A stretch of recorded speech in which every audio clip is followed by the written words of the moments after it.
Pada video pembelajaran kali ini, kita akan membahas tabel distribusi frekuensi dengan menggunakan aturan Sturges. Ada 6 langkah yang harus kita lakukan untuk membuat tabel distribusi frekuensi. Langkah pertama, menentukan rentang atau jangkauan atau bisa disebut juga dengan rank.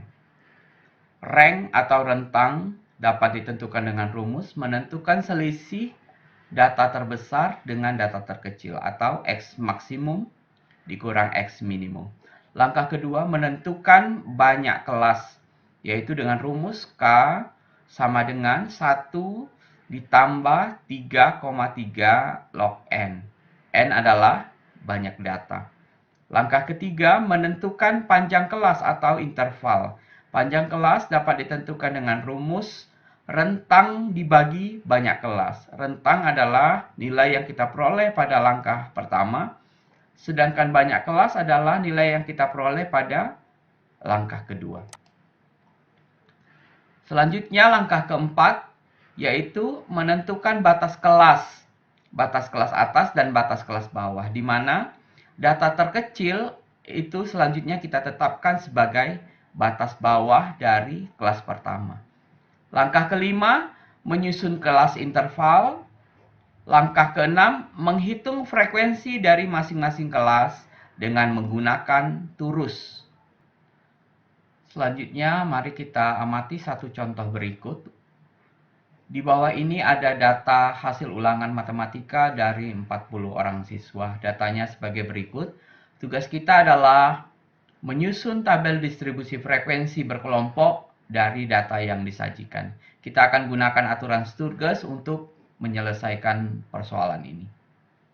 Selanjutnya, mari kita terapkan 6 langkah dalam aturan Sturges. Langkah pertama, menentukan rentang. Dari data yang disajikan, kita peroleh data terkecil ternyata 32 dan data terbesar adalah 91. Sehingga rentangnya 91 dikurang 32 sama dengan 59. Langkah kedua, yaitu menentukan banyak kelas. Karena N-nya adalah 40, maka substitusi nilai 40 ke rumus K sama dengan 1 tambah 3,3 log 40. Log 40 akan diperoleh 1,6021. Maka akan diperoleh K adalah 6,2866. Kita bulatkan ke atas menjadi 7. Langkah ketiga, yaitu menentukan panjang kelas dengan membagi nilai R yang kita peroleh dengan nilai K, yaitu 59,7, maka akan diperoleh 8,4286. Kita kembali bulatkan ke atas, maka diperoleh nilai 9. Langkah keempat, yaitu dengan panjang kelas 9 yang telah kita peroleh dan nilai data terkecil ditetapkan sebagai batas bawah kelas pertama, maka diperoleh kelas-kelasnya sebagai berikut.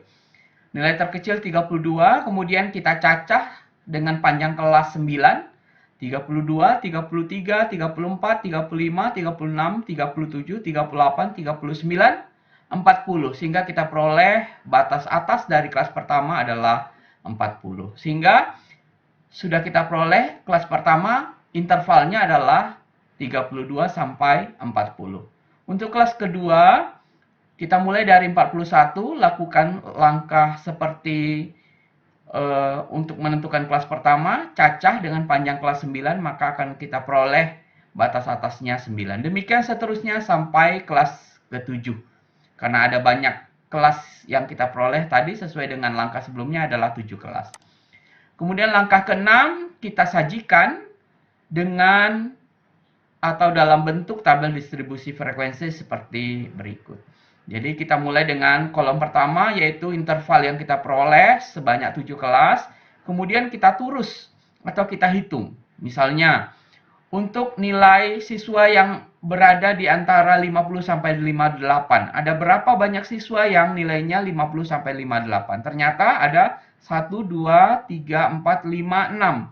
Berarti frekuensinya adalah 6 orang siswa.